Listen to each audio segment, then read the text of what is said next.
Hello everyone, I'm Irfan Habib, currently a second year MBBS student from AIMS Bhubaneswar. I cleared my NEET in 2022 with an India rank 594 and a score of 685.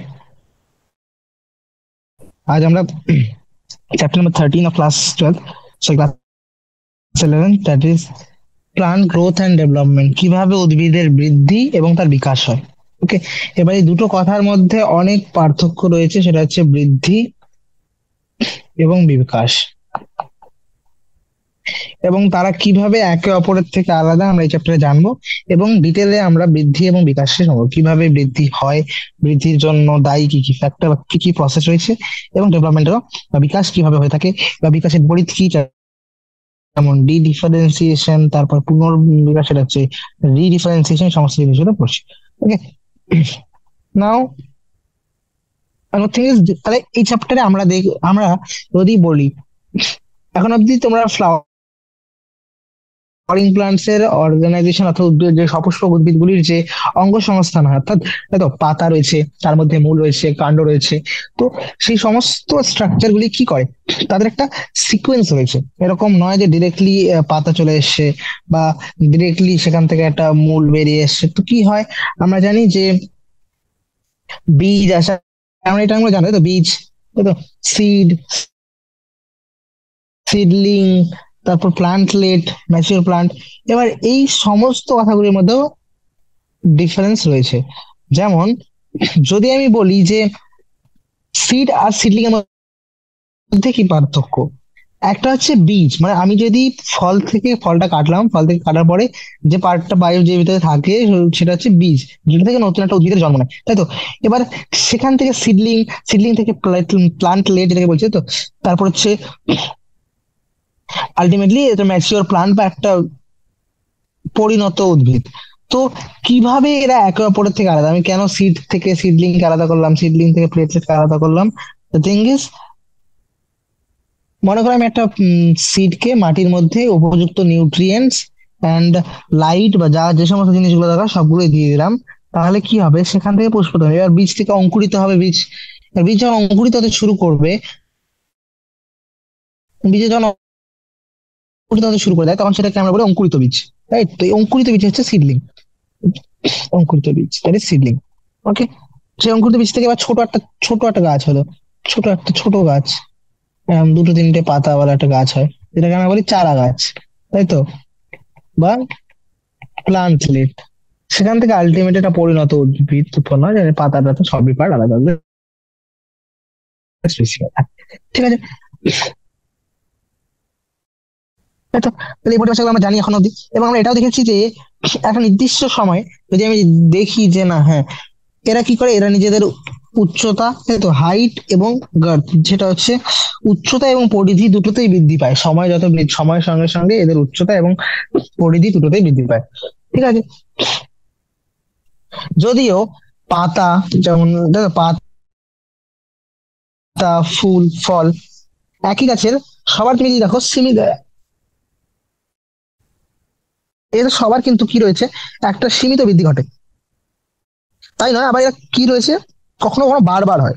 যেমন পাতা জন্ম হলো, পাতা ঝরে যায়, আবার নতুন পাতা আসছে, একটা লিমিটেড ডাইমেনশনে পৌঁছালো, তারপর সেটা আবার পুরনো হয়ে ঝরে যায়, আবার নতুন একটা আসে। তাহলে এক্সাক্ট সিকোয়েন্সও মেনটেন হয়, তাই তো, পর্যায়ক্রমিক ভাবেই সমস্ত জিনিসগুলো হচ্ছে। ওকে, অ্যান্ড এই জন্য আরেকটা জিনিস আমরা লক্ষ্য করেছো যে যে কোনো উদ্ভিদের আগে কিন্তু ফুল আসে না, আগে একটা ভেজিটেটিভ দশা বা একটা অঙ্গজ দশা আসে। অঙ্গজ দশা যেখানে গাছটার মধ্যে পুরো পাতা সম্পূর্ণ হয়ে যায় গাছে, তো তারপরে সেখানে আস্তে আস্তে ফুল ধরতে শুরু করে। তাহলে সবসময় একটা ভেজিটেটিভ ফেজ দরকার। কেন ভেজিটেটিভ ফেজ আসবে, সেখানে টিস্যু, বিভিন্ন রকম সালোক সংশ্লেষ করবে, তারপরে খাদ্য উৎপন্ন হবে, যাতে সে পরবর্তীকালে যে সালোক সংশ্লেষের বা যার জন্ম যে সমস্ত এনার্জি দরকার, সেই এনার্জি গুলো নিজের মধ্যে কনজার্ভ করে রাখতে পারে। ওকে, এবার আমরা জানি ফ্লাওয়ারও একটা কি, ফ্লাওয়ার হচ্ছে আসলে একটা নোড থেকে উৎপন্ন, মডিফাইড নোড, তাই তো। তো দ্যাটস ওয়াই মডিফাইড নোড। এবার all plant organs are made up of vegetative tissues. মানব শরীরে যেমন প্রত্যেকটি অঙ্গের মধ্যে বিভিন্ন রকম কলা রয়েছে, সেরকম উদ্ভিদ কোষের মধ্যে, উদ্ভিদ দেহের মধ্যে বিভিন্ন অঙ্গগুলি, যে কোনো অঙ্গ তুলে না, তুমি পাতা বলো, পাতার মধ্যে রয়েছে মেসোফিল কোষ, পাতার মধ্যে রয়েছে কিছু ভাজক কলা, তাই তো? তো বিভিন্ন রকম কলার সমন্বয়ে গঠিত। এবার আমরা জানি সমস্ত যতগুলি এই যে কোষগুলি উৎপন্ন হচ্ছে, কোষগুলি একসঙ্গে সমন্বিত হয়ে কলা, কলাগুলি একসঙ্গে হয়ে অঙ্গ, অঙ্গতন্ত্র, সবগুলি তৈরি হচ্ছে একটা কমন বা একমাত্র একটি কোষ থেকে, যে কোষটির নাম হচ্ছে জাইগোট। সব কোষই প্রত্যেক উৎপন্ন হয় আলটিমেটলি জাইগোট থেকে। জাইগোট হচ্ছে মেইন ডিসেন্ডেন্ট। জাইগোট থেকে আলটিমেটলি কোষ ডিভাইড ডিভাইড ডিভাইড ডিভাইড করে টিস্যু, অর্গান সিস্টেম তৈরি করে। এবার কোয়েশ্চেন হচ্ছে যে কিভাবে এতগুলি সবাই যদি জাইগোট থেকে উৎপন্ন হয়, তাহলে এত পার্থক্য কেন? তো মেসোফিল কলার কোষগুলি সবুজ, আবার কাণ্ডের কোষগুলি ভিন্ন রকম, তাই তো? তো এরকম কেন? ডেভেলপমেন্ট কি আসলে? ডেভেলপমেন্ট হচ্ছে গ্রোথ অ্যান্ড ডিফারেন্সিয়েশন। আমি যে বললাম ডেভেলপমেন্ট বা বিকাশ, বিকাশ হচ্ছে বৃদ্ধি এবং পরিস্ফুরণ, বৃদ্ধি এবং বিভেদীকরণ। বিকাশ বা যেটাকে বলি পরিস্ফুরণ, এই পরিস্ফুরণ আমি বলি যে একটা সেল ডেভেলপ হয়েছে, তাই তো? সেল ডেভেলপ হয়েছে, তার ওর মধ্যে গ্রোথ হয়েছে, ওর গ্রোথ হয়েছে, সেলের সাইজ ইনক্রিজ হয়েছে বা এই সমস্ত হয়েছে। তার সঙ্গে সেলের মধ্যে কিছু ডিফারেন্সিয়েশন হয়েছে, হয়তো কিছু ক্যারেক্টারিস্টিক চেঞ্জ এসছে, পার্মানেন্ট হয়ে গেছে, তাই তো? তার বিভেদীকরণও হয়েছে। তাহলে এখানে এই জিনিসটা আমরা এই চ্যাপ্টারে এই দুটো জিনিসই মেইনলি ডিসকাস করবো, সেটা হচ্ছে গ্রোথ অ্যান্ড ডিফারেন্সিয়েশন। এবং এই দুটো মিলে কি দাঁড়া করে? ডেভেলপমেন্ট, প্লান্টের বা উদ্ভিদের বিকাশ। মানব শরীরও সেম হয়। প্রথমে একই রকমের কিছু স্টেম সেল থাকে, সেখান থেকে কোষগুলি উৎপন্ন হয়, ওইগুলো সেগুলো কোষগুলি বিভাজিত হয়ে ডিফারেন্সিয়েট হয়ে বিভিন্ন রকমের কোষ উৎপন্ন করে। তাহলে হ্যাঁ, এখানে আমরা দেখলাম যে একটা জাইগোট থেকে সমস্ত কোষগুলি উৎপন্ন হয়, এবং এই কোষগুলি যখন জাইগোট থেকে একটা পরিণত উদ্ভিদে যখন পরিস্ফুরণ হয়, তখন এটা একটা খুবই যথাযথভাবে এবং অত্যন্ত একটা সুশৃঙ্খল ধারাবাহিক ঘটনা হবে। মানে ধারাবাহিক কেন বলছি, কারণ একটার পর একটা সুশৃঙ্খল, কারণ এটা মেনটেন থাকে কিছু রেগুলেটরের মাধ্যমে, এবং খুবই যথাযথভাবে হয়। কারণ যদি একটা ভুল হয়ে যায়, তাহলে সেখানে মিউটেশন চলে আসবে। মিউটেশন হলে সেখানে তৈরি চান্স থাকে ম্যালিগনেন্সি, তাই তো? আর বিভিন্ন রকম ডেঞ্জারাস ইফেক্ট। সবকিছু একটা যথাযথভাবে এবং ধারাবাহিক ভাবে একটার পর একটা চলতে থাকে, ঠিক আছে? এই প্রসেস যদি দেখো, complex body organisation,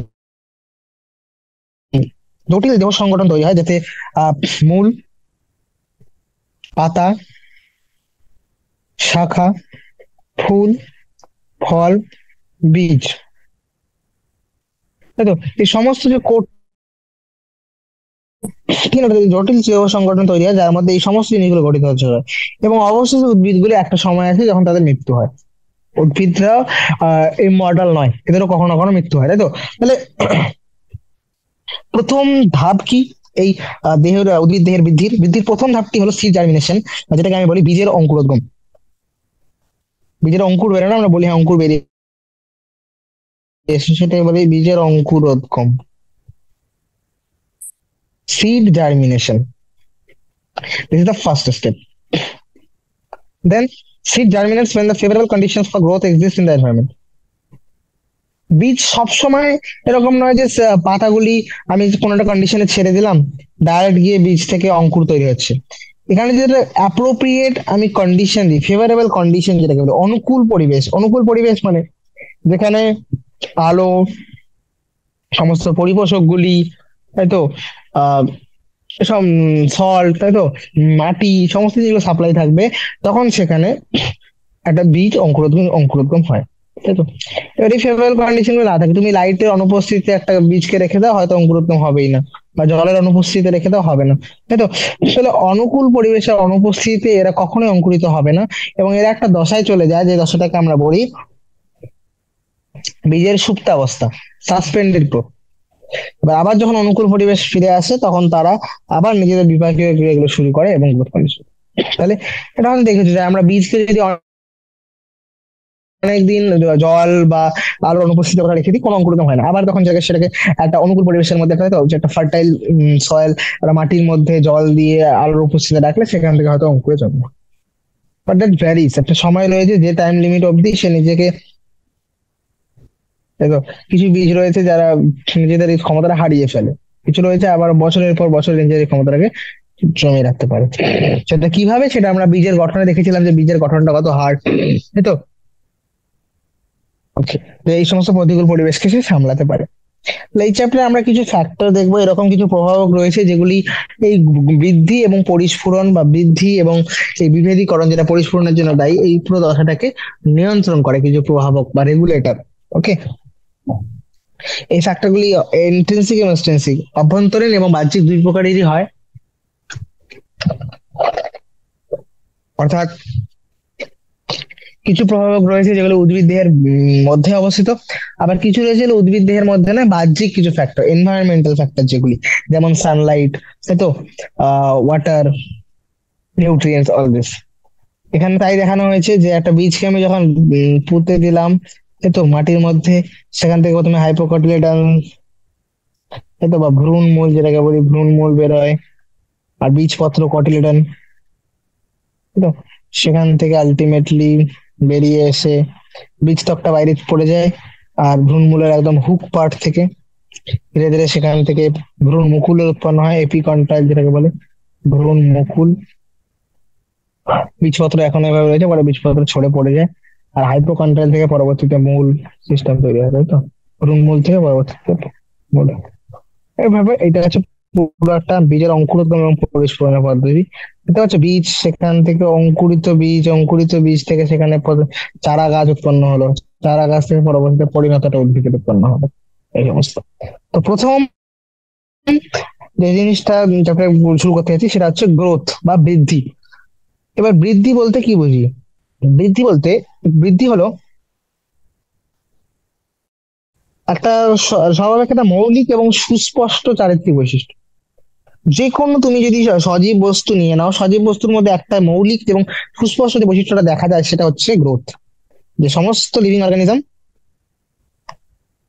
growth show করে, this must. But what is growth? Growth can be defined as irreversible permanent. বৃদ্ধি হচ্ছে এমন একটি কোষের, কি বলো, ইরিভার্সিবল পার্মানেন্ট, অর্থাৎ অপরিবর্তনীয় এবং স্থায়ী। স্থায়ী, এরকম না দুদিন পরে গ্রোথ সরে যাবে। তো এটা একটা অপরিবর্তনীয় এবং স্থায়ী বৃদ্ধি। কিসের? সাইজ বা আকারে বৃদ্ধি, বা এদের সংখ্যার বৃদ্ধি, তাই তো, আকারে, যেমন একটা কোনো একটা অঙ্গ হলে তার আকারে বৃদ্ধি, বা ওর যে অংশগুলি রয়েছে তাদের আকারে বৃদ্ধি, বা প্রত্যেকটি কোষের, তাই তো, সে কোষের আকারে বৃদ্ধি, এই ঘটনাটাকে বলে গ্রোথ। এবার গ্রোথ কখন হবে বলো? আমরা জানি বৃদ্ধি কিভাবে হয়। বৃদ্ধি হয় হচ্ছে বিপাকীয় প্রক্রিয়ার মাধ্যমে, তাই তো, এক্সপেন্স অফ এনার্জি, শক্তির ব্যবহারের মাধ্যমে। এবার এটাতে দুটো জিনিসই আছে, সেটা হচ্ছে অ্যানাবলিক এন্ড ক্যাটাবলিক। উপচিতি এবং অপচিতি উভয়ই মিলেই গ্রোথ করে। এবার যখন উপচিতি বেশি হবে তখন হয়তো বৃদ্ধি, আকারে বৃদ্ধি পাবে, এবং কম হবে তখন। তো গ্রোথ মেইনলি কিভাবে হয়? মেটাবলিক প্রসেসের মাধ্যমে হয়। উদাহরণ যদি তোমাদের কেউ জিজ্ঞেস করে, তোমার উদাহরণ দিতে পারো যে পাতার প্রসারণ। পাতা প্রথমে এইটুকু ছিল, দেন ধীরে ধীরে বৃদ্ধি হয়েছে, এটা একটা বৃদ্ধি, তাই তো। এবার আমি যদি বলি যে একটা কাঠের টুকরোর উপর জল ঢেলে দিলাম, সে কাঠের টুকরোটা তো স্ফীত হয়ে যায়, তাহলে সেটাও কি গ্রোথ হচ্ছে? দেখো, সেটাকে আমরা সাইজে বৃদ্ধি পাচ্ছে, কিন্তু গ্রোথ কেন বলছি না? গ্রোথ বলছি না বিকজ আমরা জানি গ্রোথ কিভাবে হয়, মেটাবলিজমের মাধ্যমে, বিপাকীয় ক্রিয়ার মাধ্যমে। যেখানে কাঠের মধ্যে জল যখন হচ্ছে, কোনো বিপাকীয় প্রক্রিয়া হচ্ছে না, সাধারণভাবে জলের কারণে স্ফীত হয়ে যাচ্ছে, তো সেটাকে আমরা গ্রোথ হিসেবে গণ্য করছি। ঠিক আছে? তো কিছু উদ্ভিদের গ্রোথ, উদ্ভিদের বৃদ্ধি সম্বন্ধে কিছু পয়েন্ট জরুরি। যেমন প্রথম পয়েন্ট হচ্ছে উদ্ভিদের বৃদ্ধি ইনডিটারমিনেন্ট বা অনিয়ত। আমরা জানি অ্যানিমালরা কি হয়, একটা নির্দিষ্ট লিমিট অবধি এরা বৃদ্ধি হয়, তারপর আর হয় না। কিন্তু প্লান্টের এরকম না, উদ্ভিদের বৃদ্ধি সাধারণত অনিয়ত হয়। যেমন উদ্ভিদের মধ্যে কিছু পার্ট রয়েছে যারা কি রয়েছে, তারা সারা জীবনকাল ধরে সীমাহীন ভাবে বৃদ্ধি পেতে পারে, এবং উদ্ভিদের এই অ্যাবিলিটিটাকে বা এই ক্ষমতাকে, উদ্ভিদের এই ক্ষমতা কাদের কাছে রয়েছে?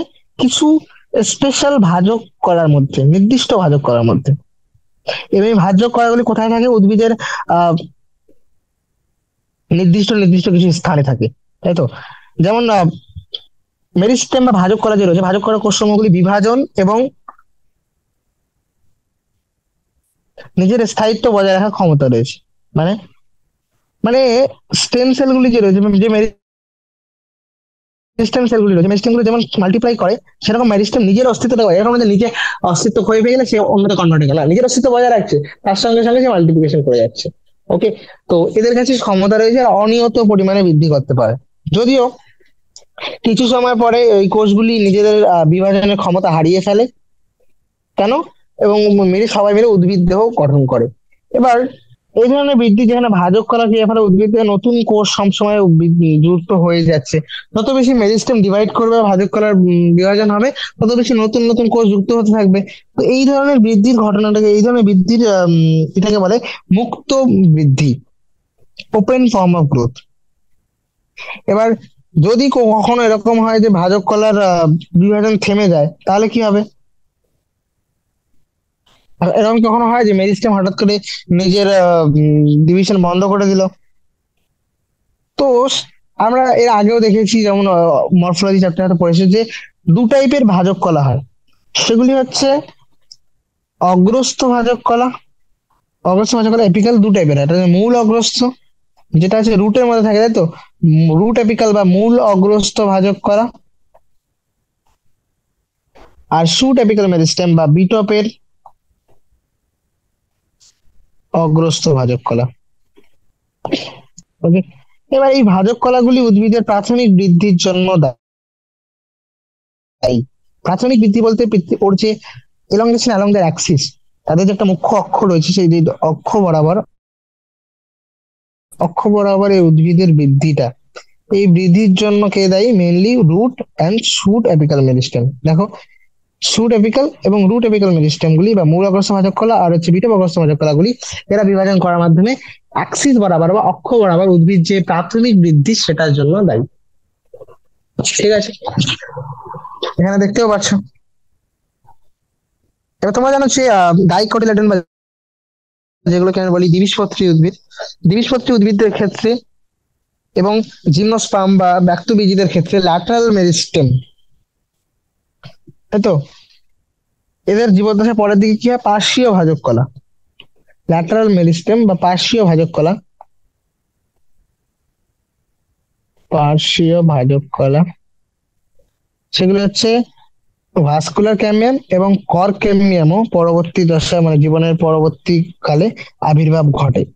এবং এই সমস্ত ভাজক কলাগুলি কি করে? যেগুলি ল্যাটারাল মেরিস্টেম যা পার্শ্বীয়, এরা হচ্ছে তোমার, এরা অঙ্গের পরিধি বৃদ্ধি ঘটায়, একদম ঘটাচ্ছে বৃদ্ধি, দৈর্ঘ্য বৃদ্ধি, সেটা হচ্ছে root apical shoot apical meristem গুলি। আর এই ল্যাটারাল মেরিস্টেম গুলি কি করে? ল্যাটারাল মেরিস্টেম গুলি পরিধিতে বৃদ্ধি পায়, পরিধি বৃদ্ধি ঘটায়। ওকে, তাহলে উদ্ভিদের বৃদ্ধির প্রথম বৈশিষ্ট্য ছেড়ে পড়লাম, সেটা হচ্ছে উদ্ভিদের বৃদ্ধি অনিয়ত। দ্বিতীয় হচ্ছে উদ্ভিদের বৃদ্ধি যেটা রয়েছে সেটা পরিমাপযোগ্য, আমরা এটাকে মেজার করতে পারি। এবার যখন আমি কোষীয় স্তরে বৃদ্ধি দেখবো, কোষীয় স্তরে বৃদ্ধি কি? কোষীয় স্তরে বৃদ্ধি হচ্ছে বেসিক্যালি প্রোটোপ্লাজমের সংখ্যা বৃদ্ধি পাওয়া। কোষের যে প্রোটোপ্লাজম রয়েছে, নিউক্লিয়াস এবং সাইটোপ্লাজম, তাই তো, সেই এটা বৃদ্ধি পায়, এটাকে আমরা বলি গ্রোথ। তো সেলুলার লেভেল বা কোষীয় স্তরে গেলে সেটা প্রোটোপ্লাজমের বৃদ্ধি, যেটাকে আমরা ডিরেক্টলি মেজার করতে পারি না। পারি না। তাহলে আমরা যেহেতু প্রোটোপ্লাজমের বৃদ্ধি মেজার করতে অক্ষম, তাই তো, সক্ষম নই, তাহলে আমরা কি করব? আমরা তো ইনডাইরেক্টলি মেজার করি। কিভাবে? এমন কিছু কোয়ান্টিটি বা এমন কিছু পরিমাণ নিয়ে আমরা গণনা করি, যেগুলি হয়তো কোষের প্রোটোপ্লাজমের সাথে কম বেশি কোনো না কোনো ভাবে সমানুপাতিক।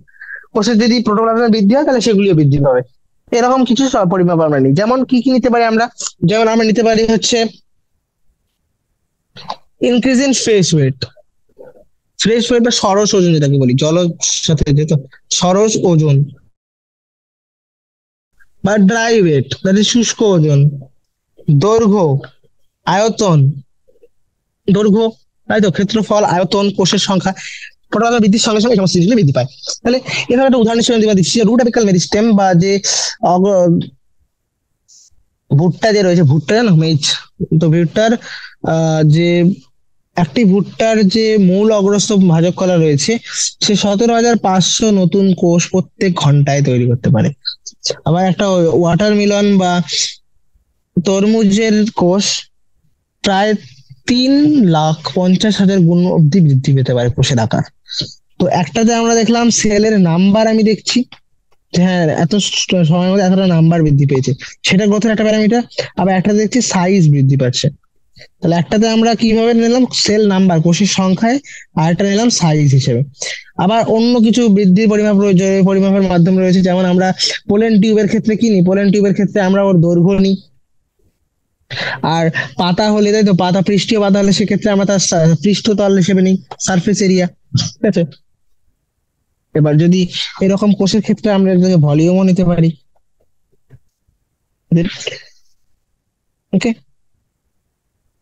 এখানে যেটা ছবি দিতে পারো যে এখানে কি করা হয়েছে, এটা নেক্সট আসছি। তো এই বৃদ্ধি যে বৃদ্ধিগুলি হচ্ছে যে বৃদ্ধি পরিমাপযোগ্য, কিন্তু বৃদ্ধির কিছু দশা রয়েছে, এরকম না যে বৃদ্ধি কোনো দশা ছাড়াই বা এমনি এমনি বৃদ্ধি হতে শুরু করে। বৃদ্ধির কিছু দশা রয়েছে, সেগুলি কি কি? সেগুলি হচ্ছে সাধারণত থেকে তিনটি দশায় ভাগ করা যায়। সেগুলি হচ্ছে মেরিস্টেমেটিক, এলংগেশন অ্যান্ড ম্যাচুরেশন। তার মানে একটা হচ্ছে বিভাজন দশা, দীর্ঘীকরণ দশা এবং পরিণতির দশা।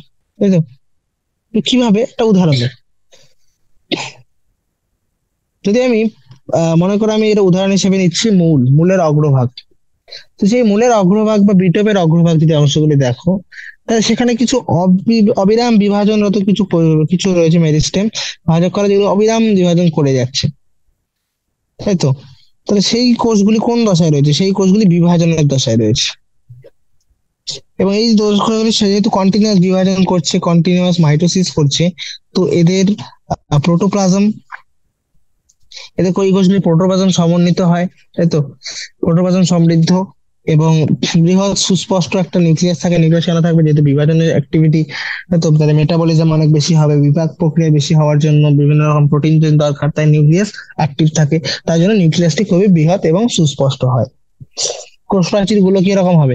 যেহেতু মাল্টিপল ডিভিশন হয়ে যাচ্ছে, তো কোষ প্রাচীর কি রকম হবে? কোষ প্রাচীর হবে প্রাইমারি টাইপের, প্রাথমিক কোষ প্রাচীর, এবং সেলুলোজ নির্মিত।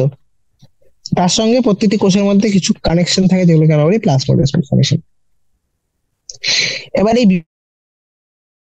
বিভাজন দশার ঠিক আহ সন্নিহিত কোষগুলি রয়েছে, তো কারণ অগ্রভাগের ঠিক পিছনে যে দশ কোষগুলি, সেই কোষগুলি কোন দশাকে রিপ্রেজেন্ট করে? সেগুলি হচ্ছে ফেজ অফ এলংগেশন, দীর্ঘীকরণ দশাকে, উপস্থাপন করে।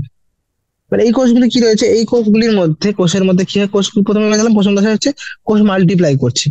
এবার তো কোষ মাল্টিপ্লাই করার পরে কোষ এরকম ছোট ছোট কোষ তৈরি হয়ে গেছে। এবার কি হবে? কোষগুলির মধ্যে এদের যে ভ্যাকুওল রয়েছে, এদের মধ্যে এবার ভ্যাকুওল আসতে শুরু করবে, গহ্বর সৃষ্টি হতে শুরু করবে। দেন গহ্বরের মধ্যে বিভিন্ন রকম, এই তো, আহ কোষগুলি ধীরে ধীরে সম্প্রসারণ হতে শুরু করে, সম্প্রসারণ হতে শুরু করে কোষের। তারপর হচ্ছে কোষ প্রাচীর গুলির মধ্যে, কোষ প্রাচীর গঠন হচ্ছে, এই দশাগুলি হচ্ছে।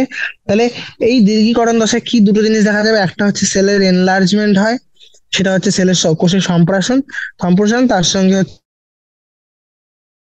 প্রাচীরের মধ্যে কিছু, কোষ প্রাচীরের মধ্যে কিছু জিনিস ডিপোজিট হতে শুরু করে দেয়। তাই তো? কোষ প্রাচীরের মধ্যে নতুন পদার্থগুলি জমতে শুরু করে।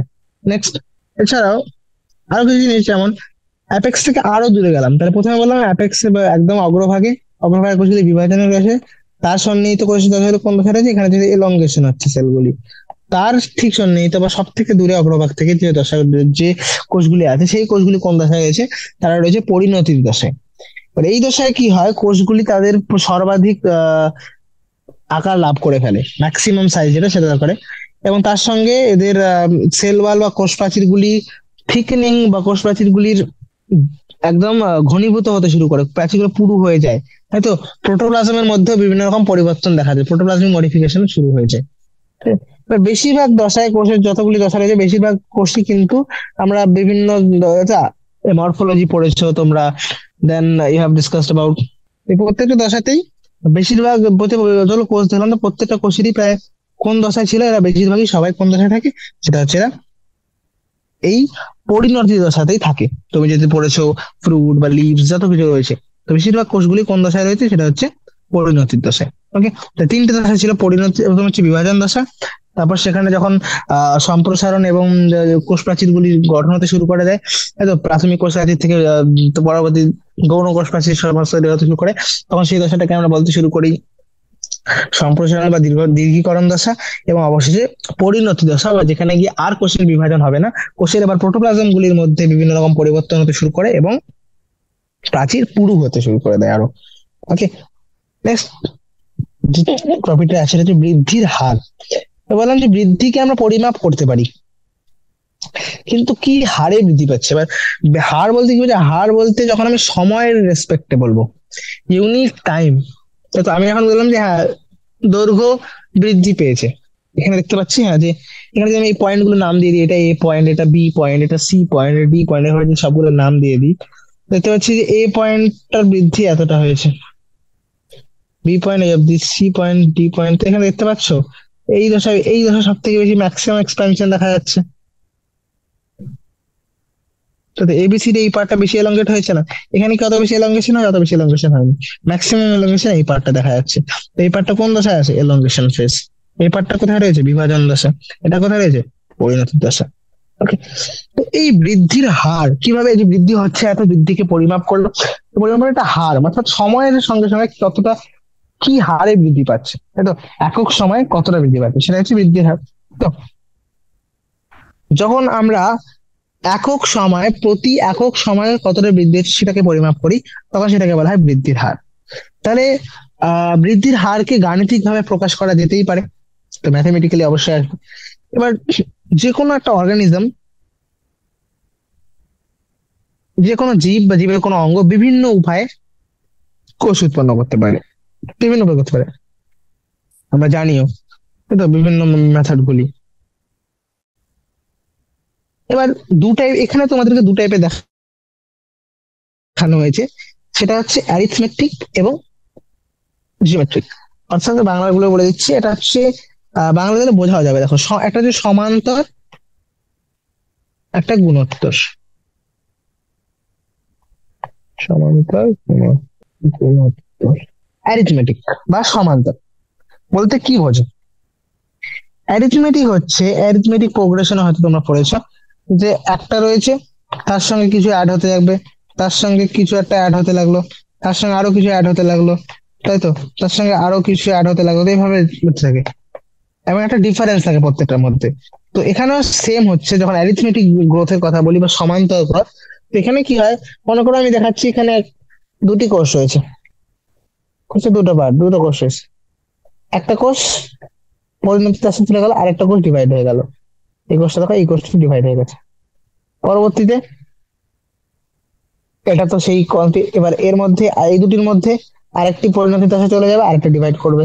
পরবর্তীতে এইটা এবার পরিণতিতে চলে যাবে, তাই তো? আর এটা পরবর্তীতে ডিভাইড করবে।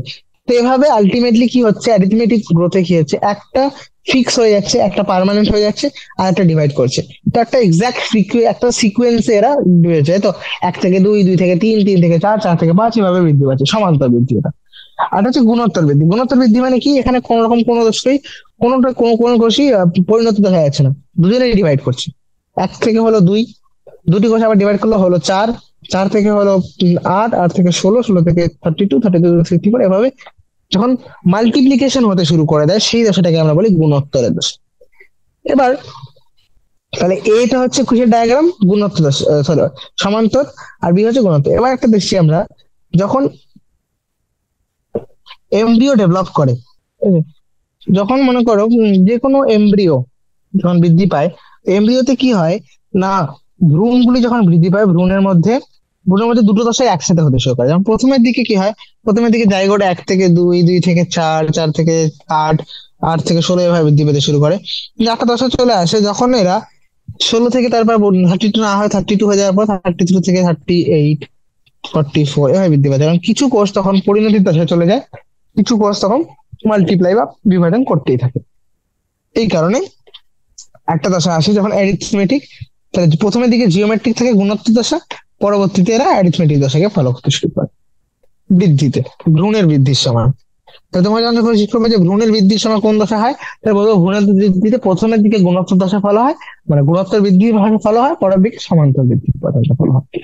এগুলো কি বেজি বৃদ্ধি বলছে গুণোত্তর সমান্তর হচ্ছে বৃদ্ধির প্যাটার্ন বা কিভাবে হচ্ছে, যে প্রকারটা, তাই তো উপস্থাপনা। আমি যে বলছি যে না, তাহলে বৃদ্ধির হার আমি দুভাবে দেখাতে পেরেছি, যে গুণোত্তর বৃদ্ধি এবং সমান্তর বৃদ্ধি।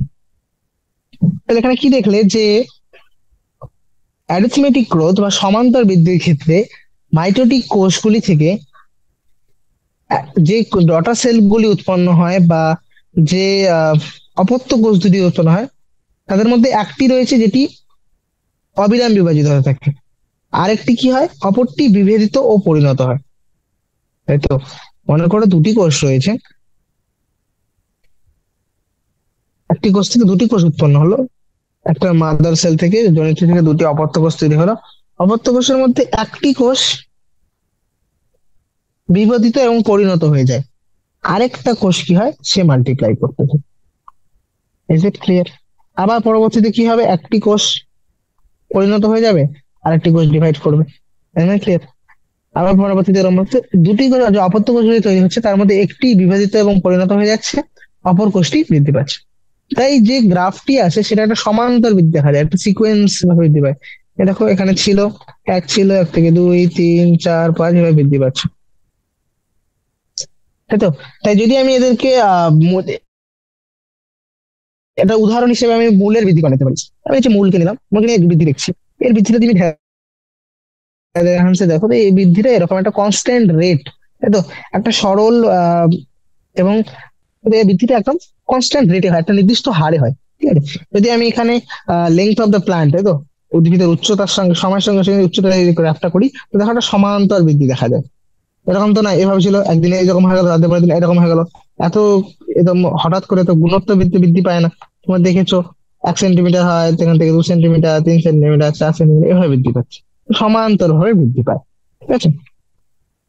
ওকে, তো ম্যাথমেটিক্যালি যদি এক্সপ্রেস করি, এটা কিরকম এক্সপ্রেশন হবে, যে এল জিরো, অর্থাৎ সময়, মনে করো আমি জিরো আজ থেকে কাউন্ট করা শুরু করলাম, তো আজকে কিছু একটা লেন্থ ছিল, মনে করো 1 সেন্টিমিটার ছিল, তারপর একটা নির্দিষ্ট হারে, তাই তো, গ্রোথ রেট বা বৃদ্ধির একটা নির্দিষ্ট হার, বা বলতে পারো প্রতি একক সময় যে দ্বিগুণীকরণটা হচ্ছে সেটা হচ্ছে আর ইনটু টাইম, যত বেশি সময় বৃদ্ধি পাবে তত বেশি বৃদ্ধি পাবে, এটা হচ্ছে ফাইনাল দৈর্ঘ্য, ঠিক আছে?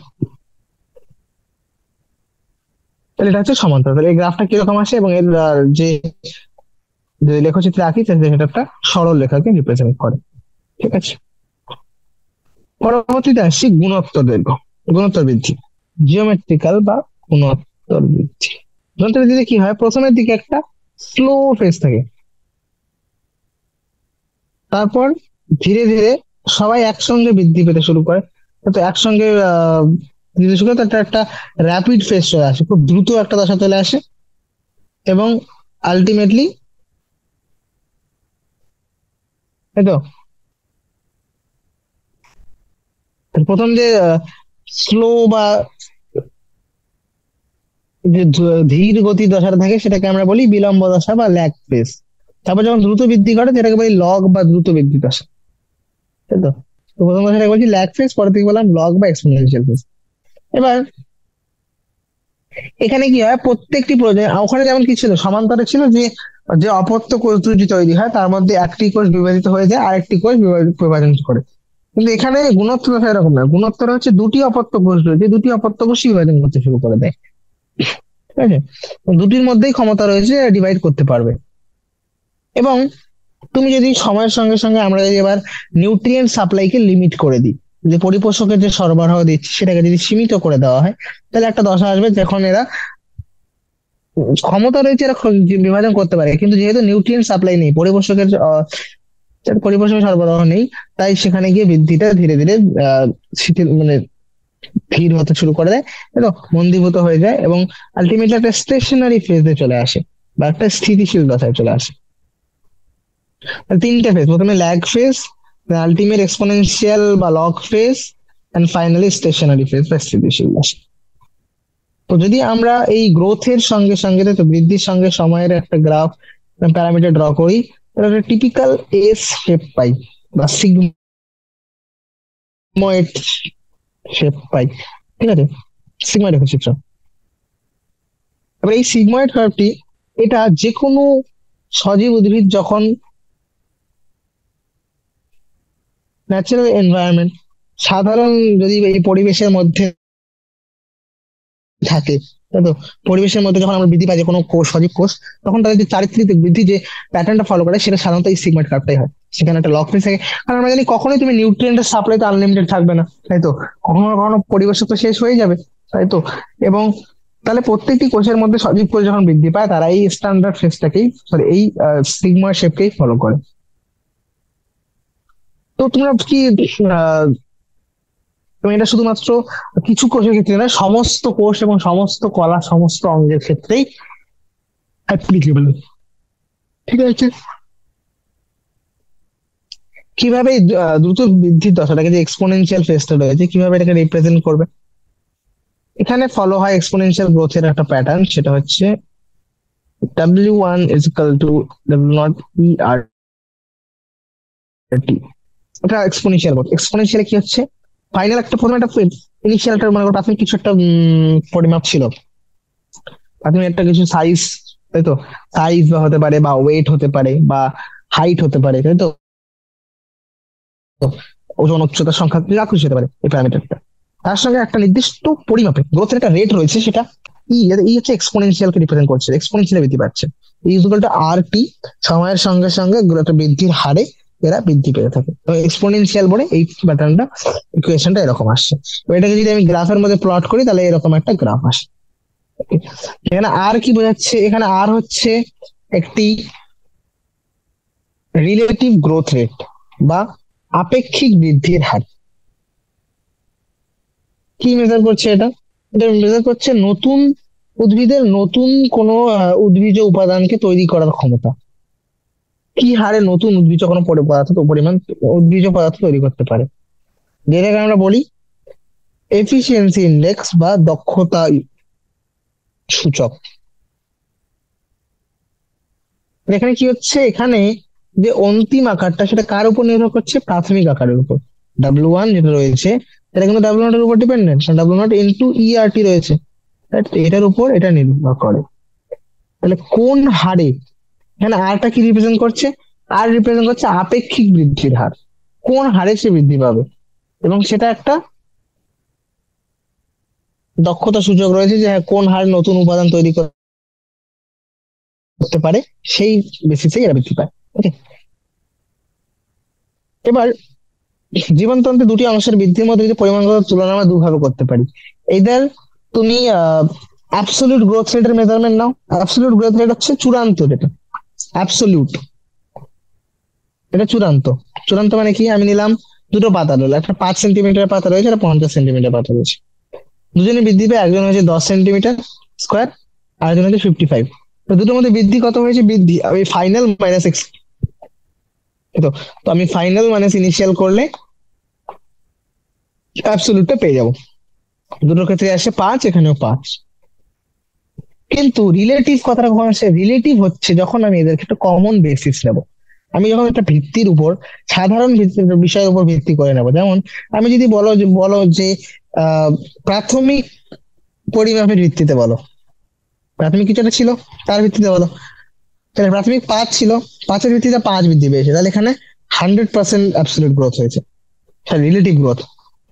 আর এখানে কত হয়েছে, 50 ছিল, 50 রেসপেক্টে 5 হয়েছে, তাহলে 10% হয়েছে, তাই তো। তাহলে অ্যাবসলিউট আমাদেরকে ঠিক একটা আইডিয়া দেয় না, তবে রিলেটিভ থেকে আমি এক্সাক্ট আইডিয়া আছে যে কতটা বৃদ্ধি পাচ্ছে। যখন আমি অ্যাবসলিউট বললাম যে দুজনে 5 বৃদ্ধি পেয়েছে, তুমি বলে হ্যাঁ দুজনে তো একই বৃদ্ধি পেয়েছে, বা, কিন্তু বাস্তবে দেখো, একটা 5 সেন্টিমিটার স্কোয়ার সে 10-এ পরিণত হয়, এটা বৃদ্ধির রেটটা, এখানে গ্রোথের হারটা বোঝা যাচ্ছে যে হ্যাঁ অনেক বেশি পরিমাণ বৃদ্ধি পেয়েছে, এখানে 100% বৃদ্ধি পেয়েছে এক সময়ের মধ্যে, এখানে মাত্র 10% বৃদ্ধি পেয়েছে। তাহলে রিলেটিভ গ্রোথ রেট কার বেশি হবে এক্ষেত্রে, এর ক্ষেত্রে বেশি হবে। রিলেটিভ রেট হচ্ছে একটা দক্ষতার সূচক, এটাই হচ্ছে আসল এফিসিয়েন্সির ইউনিট, কারণ এটা দিয়ে আমরা এক্সাক্ট এফিসিয়েন্সি ডেমো করতে চাই, এর এফিসিয়েন্সি বেশি, বা এ নতুন উদ্ভিজ পদার্থ বেশি তাড়াতাড়ি তৈরি করতে পারে। ঠিক আছে, চলো। এগুলো ছিল কিছু বৃদ্ধির হারের দু টাইপের বৃদ্ধির হার, সেগুলো হচ্ছে সমান্তর বৃদ্ধির হার এবং গুণোত্তর। এবার হচ্ছে বৃদ্ধির কিছু শর্ত। সব কন্ডিশনে বৃদ্ধি হয় না, সমস্ত সময় বা কিছু শর্ত রয়েছে যেগুলি ফলো করলেই কোনো একটি কোষ বা কোনো একটি যে জীবের মধ্যে বৃদ্ধি দেখা যায়। এবার কি সেই কন্ডিশনগুলি? কন্ডিশনগুলি হচ্ছে যে, ফার্স্ট নিজে থেকে ভাবার চেষ্টা করো। এবার এখানে কিছু আমি বলেছিলাম যে দু টাইপের রয়েছে, কিছু ইন্ট্রিনসিক এবং কিছু এক্সট্রিনসিক ফ্যাক্টর রয়েছে, কিছু প্রভাবক রয়েছে, তাই তো? তো কি কি শর্ত হতে পারে? যে হ্যাঁ, এদের বৃদ্ধির জন্য জল চাই, অক্সিজেন চাই, কিছু নিউট্রিয়েন্ট ও পরিপোষক দরকার বৃদ্ধির জন্য। মনে করো যে কোষগুলি দৈর্ঘ্যে বৃদ্ধি পাচ্ছে, আকারে বৃদ্ধি পাচ্ছে, তাদের জল দরকার, তাই তো? কোষের যখন রসস্ফীতি হবে, তার যে কোষের মধ্যে যখন রসস্ফীতি হবে, রস হয়ে যাবে, তখন সেখানে প্রসারণ জনিত বৃদ্ধিটা, এক্সপ্যানশন বৃদ্ধিটা হয়, প্রসারণ জনিত বৃদ্ধি পায়। তাই উদ্ভিদের বৃদ্ধি বা পরবর্তীকালে যখন বিভাজন পড়বে, তাই তো, বিভেদীকরণ, উদ্ভিদের বৃদ্ধি এবং পরবর্তী বিকাশ, ডেভেলপমেন্ট, সবগুলো কিন্তু কোনো না কোনো ভাবে জলের উপর নির্ভরশীল। যত বেশি জল আসবে, জলের মধ্যে জলস্ফীতি ঘটবে, ফলে কোষের মধ্যে সম্প্রসারণ বৃদ্ধি হয়। ঠিক আছে? এবং তাছাড়াও জল আরো কিছু হেল্প করে। জল হচ্ছে, আমরা জানি যত রকম উৎসেচক গুলি যে কাজ করে, উৎসেচক গুলি কাজ করে প্রোটোপ্লাজমের মধ্যে, তো সে তার একটা মিডিয়াম দরকার, একটা মাধ্যম। তো উৎসেচকীয় কার্যকরের মাধ্যম হিসেবেও কাজ করে। অক্সিজেন কিভাবে সাহায্য করে? অক্সিজেন সাহায্য করে শক্তি উৎপাদন প্রক্রিয়ায়, সাহায্য করে বিপাক প্রক্রিয়ায়। নিউট্রিয়েন্ট বা পরিপোষক গুলিকে এরা ব্যবহার করে বিপাক প্রক্রিয়ার সাবস্ট্রেট হিসেবে, বা তাই তো, মানে বিপাক প্রক্রিয়া এই সাবস্ট্রেট গুলিকে, নিউট্রিয়েন্ট গুলিকে ব্যবহার করেই অক্সিজেনের উপস্থিতিতে শক্তি উৎপন্ন করে, সেই শক্তিগুলিকে গ্রোথে ব্যবহার করা হয়। এছাড়াও কিছু উদ্ভিদ রয়েছে যেগুলো একটা অনুকূল তাপমাত্রার মধ্যে বৃদ্ধি পায়। যেমন তুমি যদি এরকম একটা গাছকে যদি 100 ডিগ্রি সেলসিয়াস রেখে দিচ্ছ, কি বৃদ্ধি পাবে? পাবে না। ওটা অনুকূল তাপমাত্রা রয়েছে, এই তাপমাত্রাগুলোর দরকার হচ্ছে বিভিন্ন উৎসেচকের কার্যাবলীর জন্য, যেগুলি বৃদ্ধিতে সাহায্য করে। তো যদি এই রেঞ্জটা কোনোভাবে চেঞ্জ হয়ে যায়, মনে করো উদ্ভিদের এই যদি কোনো রকম বিচ্যুতি হয়, তাহলে উদ্ভিদ সেক্ষেত্রে বেঁচে থাকতে পারবে না, তাই তো? তাহলে এনভায়রনমেন্টাল সিগন্যাল, অর্থাৎ উদ্ভিদের কিছু পরিবেশের প্রভাব, যেমন লাইট, সানলাইট বা আলো, এছাড়াও গ্র্যাভিটি বা অভিকর্ষ বল, এগুলিও কোনো না কোনো ভাবে বিপাকের কোনো না কোনো দশাকে প্রভাব করে। তাহলে এগুলো হচ্ছে বিকাশের কিছু শর্ত বা বৃদ্ধির কিছু শর্ত, যে হ্যাঁ, এই কন্ডিশন গুলো থাকা জরুরি কোনো একটা কোষের ক্ষেত্রে বা কোনো একটা জীবের বৃদ্ধির জন্য। ঠিক আছে? এবার আসছি, আমি বলেছিলাম যে ডেভেলপমেন্ট বলতে আমি কি বুঝি। ডেভেলপমেন্ট বলতে আমি বুঝি গ্রোথ প্লাস ডিফারেন্সিয়েশন, অর্থাৎ বৃদ্ধি এবং বিভেদীকরণ দুটো মিলেই বিকাশ হয়, বিকাশ বা পরিস্ফুরণ যেটাকে বলছি। ওকে। তো বিভেদীকরণ, বিপরীত বিভেদীকরণ বা যেটাকে বলে ডি ডিফারেন্সিয়েশন, আর রিডিফারেন্সিয়েশন বা পুনর্বিভেদীকরণ, এই তিনটে জিনিস বোঝা জরুরি। যেমন দেখো, the cells derived from root apical and shoot apical meristems, তাই তো? মূল এবং বিটপের যে অগ্রস্থ ভাজক কলাগুলি রয়েছে, ও ক্যাম্বিয়াম থেকে, তাই তো, অগ্রস্থ ভাজক কলা এবং ক্যাম্বিয়াম থেকে প্রাপ্ত কোষগুলি কি করে? নির্দিষ্ট কাজ সম্পন্ন করার জন্য এরা বিভাজিত হয়। যেমন যে কোষগুলি মনে করো রুট অ্যাপিকাল বা মূল অগ্রস্থ এবং বিটপ বা অগ্রস্থ ভাজক কলা থেকে যেগুলি উৎপন্ন হলো, এবার তারা কি করে? তারা বিভেদীকরণ করে। বিভেদীকরণ, বিভেদিত হয় এবং পরিণত হয়। পরিণত হয় কিসের জন্য? কোনো একটা নির্দিষ্ট কাজ করার জন্য। শুধু সেল তৈরি হয়ে র্যান্ডামলি সবগুলো মেরিস্টেম হলে থাকবে না, এটা কিছু না কিছু কাজ করবে। তো কেউ হয়তো পরিবহনে সাহায্য করবে, কেউ সালোক সংশ্লেষ করবে, তো নির্দিষ্ট কাজ সম্পন্ন করার জন্য এরা বিভেদীকরণ হয়। এই ঘটনাটাকেই বলে, এই যে বিভেদীকরণ, পরিণত হওয়ার এই প্রক্রিয়াটাকেই বলে ডিফারেন্সিয়েশন বা বিভেদীকরণ। এবার ডিফারেন্সিয়েশনের সময় কি হয়?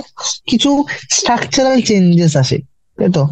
কিছু গঠনগত পরিবর্তন ঘটে কোষের, কোষের কোষ প্রাচীরের মধ্যে পরিবর্তন আসে, বা কোষের প্রোটোপ্লাজমের মধ্যে পরিবর্তন আসে, তাই তো? তো এই ডিফারেন্সিয়েশনের কিছু গঠনগত পরিবর্তন আসবে, কোষ প্রাচীরের মধ্যে হয়তো নতুন কিছু জিনিস জমতে শুরু করে দেয়, বা কোষ প্রাচীর গুলি মডিফাই হতে শুরু করে, তাই তো? এবং তার সঙ্গে সঙ্গে কিছু গঠনগত আরো কিছু কোষের সেল অর্গানেল মধ্যে কিছু মডিফিকেশন দেখতে পারি আমরা, তাই তো? ওকে। চলো, তো আমি বললাম মেজর কি কি চেঞ্জ আছে, সেটা হচ্ছে সেল ওয়াল বা কোষ প্রাচীরের মধ্যে এবং প্রোটোপ্লাজমের মধ্যে। যেমন উদাহরণ দেখো, ট্রাকিয়ারি এলিমেন্ট। ট্রাকিয়ারি এলিমেন্ট উৎপাদন করার জন্য কি দরকার? ট্রাকিয়ারি একটা এলিমেন্ট নয়, ট্রাকিয়ারি এলিমেন্ট বলতে কি বোঝায়? ট্রাকিয়ারি এলিমেন্ট হচ্ছে লাইক যে সমস্ত গুলো পরিবহন করে, জলে পরিবহনে সাহায্য করে, ঠিক আছে? এবার মনে করো এরা যদি জল পরিবহন করবে, পরিবহন করার সময় এরা কোথায় থাকে? ট্রাকের মধ্যে থাকে, এরকম এরকম কিছু কোষ থাকে। এবার এই কোষগুলো যদি অনেক বড় বড় সাইটোপ্লাজম হয়, তাই তো, তাহলে কি এরা সহজে জল আদান প্রদান করতে পারে, পরিবহন করতে পারে? পারবে না। তো এরা কি হয়, এই কোষগুলি সাইটোপ্লাজম, প্রোটোপ্লাজম থাকেই না। তো যদি কোনো প্রোটোপ্লাজম না থাকে, তাহলে ইজিলি এর মধ্যে দিয়ে জল পাস করতে পারবে, তো জল বা অন্যান্য জিনিসগুলি, তাই তো। তাহলে এরা কি করছে দেখো, তাহলে প্রোটোপ্লাজমের লস হয়ে যায়, এদের ক্ষেত্রে প্রোটোপ্লাজম বিহীন হতে শুরু করে দেয়। এছাড়াও এদের মধ্যে কি আছে, কিছু দৃঢ় স্থিতিস্থাপক এবং লিগ্নো সেলুলোজ, সেলুলোজ এবং লিগ্নো দিয়ে তৈরি সেকেন্ডারি সেল ওয়াল বা গৌণ কোষ প্রাচীর তৈরি হতে শুরু করে। কেন? কারণ এদেরকে জল অনেক দ্রুত, হয়তো অনেক চাপের মধ্যে দিয়ে, হয়তো জলের যখন খুব বেশি পরিমাণ দেয়, তো হয়তো অনেক পীড়ন থাকবে জলের মধ্যে, জলের প্রেশার, খুব বেশি প্রেশার থাকবে, টান থাকবে, তো অনেক বেশি টানের মধ্যে দিয়েও এদেরকে অনেক পরিমাণ জল অনেক দূরে পরিবহন করতে হয়। তার জন্য এরা প্রোটোপ্লাজম বিহীন হয়ে বেশি পরিমাণ নিয়ে যেতে পারে, এবং এদের কোষপ্রাচীরগুলো যাতে ভেঙে না যায়, কোষপ্রাচীরগুলি লিগনিন সমন্বিত, খুবই দৃঢ় এবং স্থিতিস্থাপক লিগনিন সেলুলোজ সমন্বিত গৌণ কোষপ্রাচীর থাকে এদের মধ্যে। তাহলে এই যে যত রকম তোমরা এখানে দেখছো শারীরিক স্থানে যে সমস্ত বৈশিষ্ট্যগুলি আসছে, তো এগুলি কেন আসে? এগুলি আসে এদের যে সমস্ত এরা কার্যসমূহ সম্পন্ন করে তাদের ভিত্তিতে। যেমন যে জলে পরিবহন করছে তার ক্ষেত্রে দেখলাম সেল ওয়ালে মডিফিকেশন হলো, তার প্রোটোপ্লাজম হারিয়ে ফেললো সে, ঠিক আছে, এই জিনিসগুলি। এবার উদ্ভিদে আরেকটি মজাদার ঘটনা দেখা যায়, সেটা কি? যে মনে করো যে সমস্ত বিভাজিত কোষগুলি যারা ইতিমধ্যে বিভাজনের ক্ষমতা হারিয়ে ফেলেছে, সাপোজ এরা বিভাজন ক্ষমতা হারিয়ে ফেলে একটা পার্মানেন্ট সেলে কনভার্ট হয়েছে, কিছু কন্ডিশনের মধ্যে বা কিছু সময় নির্দিষ্ট অবস্থায় এরা পুনরায় বিভাজন ক্ষমতা অর্জন করতে পারে, এবং এই ঘটনাটাকে বলা হয় বিপরীত বিভেদীকরণ। অর্থাৎ বিভেদীকরণ হয়ে গেছিল, তাই তো, ডিফারেন্সিয়েশন হয়ে গেছিল, বিভেদীকরণ আবার সেই পরিণত কোষ থেকে যখন বিভাজন যোগ্য কোষে কনভার্ট হয়ে যায়, তখন সেটাকে এবার বিভাজন ক্ষমতা ফিরে পেলে এটাকে বলে বিপরীত বিভেদীকরণ। যেমন উদাহরণ হচ্ছে ইন্ট্রাফেসিকুলার ক্যাম্বিয়াম, করক্যাম্বিয়াম নামক যে ভাজক কলাগুলি সৃষ্টি হয়, সেগুলি পুরোপুরি ভাবে পরিণত প্যারেনকাইমা কোষ থেকে আবার এরা বিভাজন ক্ষমতা ফিরিয়ে পায় বলে এদেরকে আমরা বলি সেকেন্ডারি মেরিস্টেমস। ওকে, এবার আবার এরা কিছু সময় ধরে বিভাজন করলো এবং নতুন কোষ তৈরি করার পর আবার কি করে, কিছু সময় পর এরা নিজেদের বিভাজন ক্ষমতা হারিয়ে ফেলে, তখন আবার পরিণত কোষে কনভার্ট হয়। এই ঘটনাটাকে আবার বলবি কি, আবার বলছি পুনর্বিভাজন, বিভেদন হচ্ছে, তাহলে পুনর্বিভেদীকরণ, এটা রিডিফারেন্সিয়েশন বা পুনর্বিভেদীকরণ। আবার সেখান থেকে এরা পার্মানেন্ট সেলে কনভার্ট হয়। এবার ডাইগোডালিজম শেষে এরকম ল্যাটারাল ক্যাম্বিয়াম দেখা যায়, কর্ড ক্যাম্বিয়াম, ইন্টারফেসিকুলার ক্যাম্বিয়াম, এগুলোর মধ্যে এটা দেখা যায়। ওকে, এবার সেকশন 1.3.1, অর্থাৎ তুমি যদি ভালো করে লক্ষ্য করে থাকো, তো এইখানে দেখেছি যে উদ্ভিদের ক্ষেত্রে মুক্ত পদ্ধতি, তাই তো, যে এখানে দেখছিলাম যে বৃদ্ধির একটা বৈশিষ্ট্য ছিল যে বৃদ্ধি অনিয়ত ভাবে হতে পারে, তাই তো, কোনো লিমিট নেই। দে ক্যান বি অন, তারা ইনডিটারমিনেট, অনিয়ত এবং নিয়ত দুই প্রকৃতিরই বৃদ্ধি হতে পারে, অনিয়ত এবং নিয়ত দুই প্রকৃতিরই বৃদ্ধি হতে পারে। এবার আমরা বলতে পারি যে উদ্ভিদে যে বিভেদীকরণের মুক্ত প্রকৃতির হয়, কারণ এই ভাজক কলাগুলি থেকে, তাহলে আমরা বলতে পারি যে উদ্ভিদের ক্ষেত্রে যে বৃদ্ধি হচ্ছে, এদের একটা ইনডিটারমিনেট ডিটারমিনেট, তাহলে অনিয়ত এবং নিয়ত দূরে হতে পারে, যে হ্যাঁ কিছু কোষ রয়েছে যেগুলো আনলিমিটেড বৃদ্ধি পায়, আবার কিছু রয়েছে তারা এদের একটা লিমিটে যাওয়ার পর আর এরা বিভাজন ক্ষমতা হারিয়ে ফেলে পরিণত হচ্ছে, তাহলে ইনডিটারমিনেট ডিটারমিনেট দুটোই হতে পারে, নিয়ত অনেক দূর। কিন্তু তোমরা ধ্যান সে যদি ভালো করে দেখো, যে একটা মেরিস্টেম থেকে উৎপন্ন হওয়া কোষগুলি বিভিন্ন রকম কোষ তৈরি করছে, তাই তো। তাহলে একই মেরিস্টেম থেকে উৎপন্ন হওয়া বিভিন্ন কোষগুলি বিভিন্ন তাই তো, উৎপন্ন কোষগুলি বিভিন্ন পরিণত গঠন তৈরি করতে পারে, তাই তো। তাই এরা এরা হচ্ছে কোন টাইপের গ্রোথ? এটা হচ্ছে ওপেন টাইপের গ্রোথ। তাহলে এদের যে ডিফারেন্স গ্রোথ নয়, এদের যে ডিফারেন্সিয়েশন বিভেদীকরণটা হচ্ছে, সেই বিভেদীকরণটি হচ্ছে ওপেন টাইপের, মুক্ত প্রকৃতির। মুক্ত মানে যা খুশি হতে পারে, মেরিস্টেম থেকে ভিন্ন প্রকৃতির পরিণত কোষ তৈরি করতে পারে। তাহলে ফাইনাল স্ট্রাকচার কি হবে সেটা ডিপেন্ড করে যে সেই কোষগুলি কোন স্থানে অবস্থান করছে। এবার যে সমস্ত কোষগুলি মনে করো রুট ক্যাপসেলে বা মূলের একদম মূলত্রের অগ্রভাগে অবস্থান করে, তাহলে তারা কি করবে? তারা খুবই তারা মূলত্রের কোষ গঠন করবে যারা একদম রুটের এখানে রয়েছে। তো তারা মনে করো একদম পেরিফেরি দিকে ঠেলে দিয়েছো, তো সেগুলি কি রুট ক্যাপ সে তৈরি করবে। বা যেগুলি একদম স্টেমের মধ্যে বাইরের দিকে দিয়ে দিয়েছি সেগুলি তখন এরকম ট্রাইকোম বগেরা তৈরি করবে। ঠিক আছে? তো বিশেষ করে যে কোন স্থানে অবস্থান করে এবং তারা কি কার্যক্ষমতা করছে তার বেসিসে তাদের পরিণত ক্রম আসে। এবং কিন্তু সবগুলো কিন্তু একটা মেরিস্টেম থেকে আসতে পারে, তাই তো? চল, তাই এই ধরনের বিভেদীকরণ প্রক্রিয়াটাকে আমরা মুক্ত প্রকৃতির, একই রকমের থেকে ভিন্ন প্রকৃতির যখন কোষ উৎপন্ন হয় পরিণত হয়ে। ঠিক আছে? নেক্সট হচ্ছে ডেভেলপমেন্ট বা পরিস্ফুরণ। আমি ডেভেলপমেন্ট কথা অলরেডি ডিসকাস করেছিলাম। ডেভেলপমেন্ট বলতে আমি কি বোঝাই? ডেভেলপমেন্ট বলতে একসঙ্গে দুটো ওয়ার্ড আসে, সেটা হচ্ছে গ্রোথ অ্যান্ড ডেভেলপমেন্ট। এটা ডেভেলপমেন্ট বলতে বোঝায়। ডেভেলপমেন্ট হচ্ছে টার্ম যেটার মধ্যে এবার গ্রোথ এবং ডেভেলপ ডিফারেন্সিয়েশন দুটো যদি আসে, অর্থাৎ বৃদ্ধি এবং বিভেদীকরণ দুটো যদি আসে, তাহলে আমি এভাবে বলতে পারি যে কোনো একটা জীব তার জীবন চক্রের মধ্যে, জীবন চক্র বলতে তার বীজের অঙ্কুরোদ্গম থেকে শুরু করে একদম বার্ধক্য অবধি যত রকম ঘটে যাওয়ার সাথে সমস্ত ঘটে যাওয়া পরিবর্তনগুলিকে তোমরা বলতে পারো ডেভেলপমেন্ট বা পরিস্ফুরণ। এবার কি কি ঘটনা হয় পুরো কোষের তার জীবনকালে, সমস্তগুলিকে একটা গ্রাফের মধ্যে দেখানো হয়েছে। যেখানে তো আমরা দেখতে পারো একটা মেরিস্টেমেটিক বা ভাজক কলা, সে তার মধ্যে প্রথমে প্রোটোপ্লাজমে বৃদ্ধি পায়, তাই তো? বৃদ্ধি পায় এবং সেখানে তারপর এক্সপ্যানশন হতে শুরু করে, তাই তো? প্রসারণ বা দীর্ঘীকরণ হয়। দেন আলটিমেটলি বিভেদীকরণ প্রক্রিয়ার মাধ্যমে পরিণত কোষে কনভার্ট হয়। পরিণত কোষ, এটা পরিণত কোষ। এটা ছিল ভাজক কলা, ভাজক কলা কোষ। এটা হচ্ছে পরিণত কোষ। পরিণত কোষগুলি এবার কি হতে পারে? এইদার এরা বার্ধক্য অবস্থায় গিয়ে মৃত্যু, মরে যেতে পারে, তাই তো? মৃত্যু হতে পারে।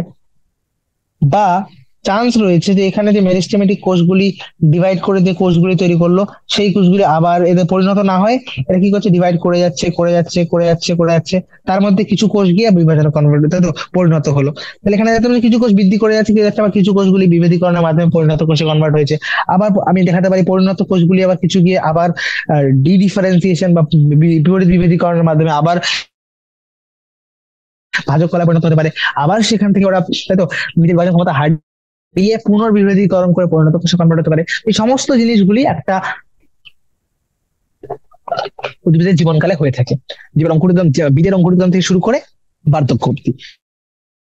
ওকে। তো কিছু উদ্ভিদ রয়েছে যারা পরিবেশের সঙ্গে, তাই তো, পরিবেশের মধ্যে কোন দশা রয়েছে বা পরিবেশের বিভিন্ন, পরিবেশের বা জীবনের বিভিন্ন দশা সময়ের উপর ভিত্তি করে বিভিন্ন ধরনের গঠন তৈরি করতে পারে।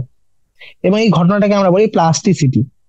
মানে ওর শরীরে প্লাস্টিসিটি মানে কি, যে কন্ডিশন আসছে, বাইরে এনভায়রনমেন্ট বা পরিবেশের মধ্যে কিরকম অবস্থা রয়েছে, বা ওর বয়সের সঙ্গে, বা বলতে পারো যে তো ফেজেস অফ লাইফ, জীবনের বিভিন্ন দশার উপর ভিত্তি করে বিভিন্ন গঠন তৈরি করে, এটাই বলে আমরা প্লাস্টিসিটি। উদাহরণ কি? উদাহরণ হচ্ছে কটন বা তুলো, কোরিয়ান্ডার বা ধনে পাতা, লাক্সপার। তো লাক্সপার সেটা দীর্ঘ নীল রঙের ফুল, লাক্সপার থেকে ফুল হয় নীল রঙের, লম্বা লম্বা। ঠিক আছে? লাক্সপার। এদের ক্ষেত্রে হেটারোফিলি দেখা যায়। হেটারোফিলি মানে, হেটারোফিলি কথাটা মানে বোঝাও। হেটারো মানে ডিফারেন্ট, ফিলি মানে লিফ, তাহলে ভিন্ন প্রকৃতির পাতা দেখা যায়। তো এদের ক্ষেত্রে কি হয়? এই সমস্ত উদ্ভিদের ক্ষেত্রে যে পাতাগুলি থাকে, জুভেনাইল বা তরুণ উদ্ভিদের পাতাগুলি তাদের পরিণত উদ্ভিদের থেকে আলাদা হয়। ম্যাচিওর প্লান্টের তো এখানে উদাহরণ দেখো, এই যে জুভেনাইল গুলি এরকম, অ্যাডাল্ট গুলি এরকম। তাহলে পরিণত উদ্ভিদের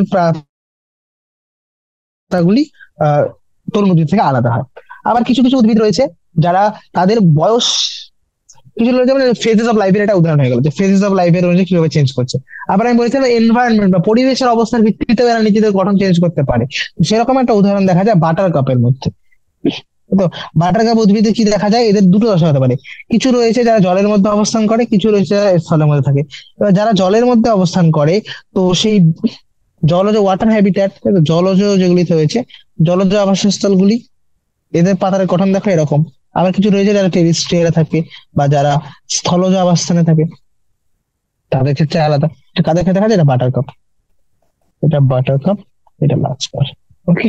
তো একই উদ্ভিদে বিভিন্ন রকম পাতা সৃষ্টির ঘটনাটাকে আমরা কি, এই ঘটনাটা কিসের উদাহরণ? প্লাস্টোসিটির উদাহরণ। দুটো হতে পারে, একটা হচ্ছে ফেজেস অফ লাইফের ভিত্তিতে, তাই তো, জীবনের বিভিন্ন দশায়, আর একটা হচ্ছে পরিবেশের বিভিন্ন দশার উপর ভিত্তি করে। তাহলে এখানে আমরা জিনিসগুলো দেখলাম যে বৃদ্ধি, বিভেদীকরণ, আর দুটো মিলে ডেভেলপমেন্ট ও পরিস্ফুরণ, এরা একে অপরের সঙ্গে খুব ঘনিষ্ঠভাবে জড়িত, তাই তো। তাই ব্রডলি আমরা বলেছি, আগেও বলেছি, যে ডেভেলপমেন্ট ও পরিস্ফুরণ বলতে বৃদ্ধি এবং বিভাজনকে একসঙ্গে বোঝানো হয়, দুজনের যোগফল হিসেবে বোঝানো হয়, তাই তো।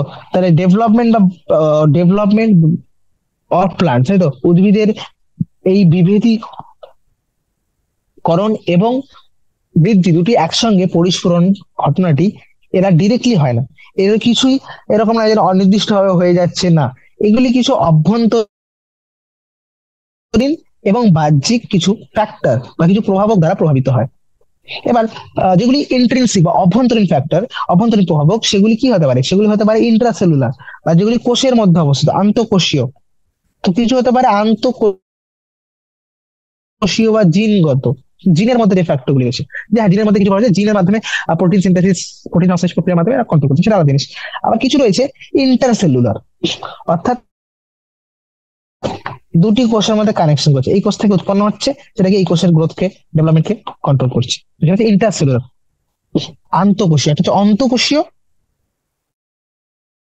ইন্ট্রা মানে হচ্ছে কোষের মধ্যে, অন্তঃকোষীয়। আর ইন্টারসেলুলার হচ্ছে আন্তঃকোষীয়, দুটি কোষের মধ্যে। আন্ত, ইন্টার মানে আন্ত, ইন্টার স্কুল বলে না সেটা, আন্তঃকোষীয়। আন্তঃকোষীয় প্রভাব কি কি হতে পারে? যেমন কিছু প্রভাবক, যেমন হচ্ছে রাসায়নিক কিছু দ্রব্য, যেমন প্লান্ট গ্রোথ রেগুলেটর বা উদ্ভিদের বৃদ্ধি নিয়ন্ত্রক গুলি।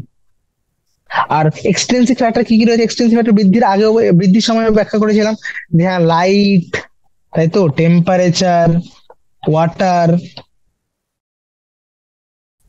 অক্সিজেন, নিউট্রিয়েন্ট, এই সমস্ত কিছু, এগুলো হচ্ছে শর্ত, এগুলো এগুলো না থাকলে বৃদ্ধি হবে না। বৃদ্ধি না হলে পরিস্ফুরণের ফলে বিভেদীকরণ এফেক্ট করবে, বিভেদীকরণ এফেক্ট করলে আলটিমেটলি পরিস্ফুরণ বা উদ্ভিদের একটা পরিস্ফুরণ বা যে আহ, বিভেদীকরণ হচ্ছে, সরি, বিকাশ হচ্ছে, সেটাও এফেক্ট হবে। তাহলে উদ্ভিদের বিকাশ বা পরিস্ফুরণ, এই ডেভেলপমেন্ট এবং তার সঙ্গে বৃদ্ধি এবং বিভেদীকরণ, সমস্ত প্রক্রিয়াগুলি দুটো জিনিস, কিছু প্রভাব দ্বারা নিয়ন্ত্রিত, আভ্যন্তরীণ এবং বাহ্যিক। বাহ্যিক কি হতে পারে? অলরেডি ডিসকাস, লাইট, আলো, তাই তো, উষ্ণতা, জল, পরিপোষক, অক্সিজেন। আর অভ্যন্তরীণ হতে পারে যেগুলি কোষের মধ্যে রয়েছে, জিনের মধ্যে রয়েছে। আবার কিছু রয়েছে একটি কোষ থেকে উৎপন্ন হয়, অন্য কোষের ফ্যাক্টর ব্যবহার করছে, সেটা হচ্ছে ইন্টারসেলুলার, আন্তঃকোষীয়। যেমন কিছু প্লান্ট গ্রোথ রেগুলেটর বা যেগুলি কিছু বৃদ্ধি নিয়ন্ত্রক, আমরা পরবর্তী চ্যাপ্টারে, পরবর্তীতে এটা ডিসকাস করবো, ঠিক আছে।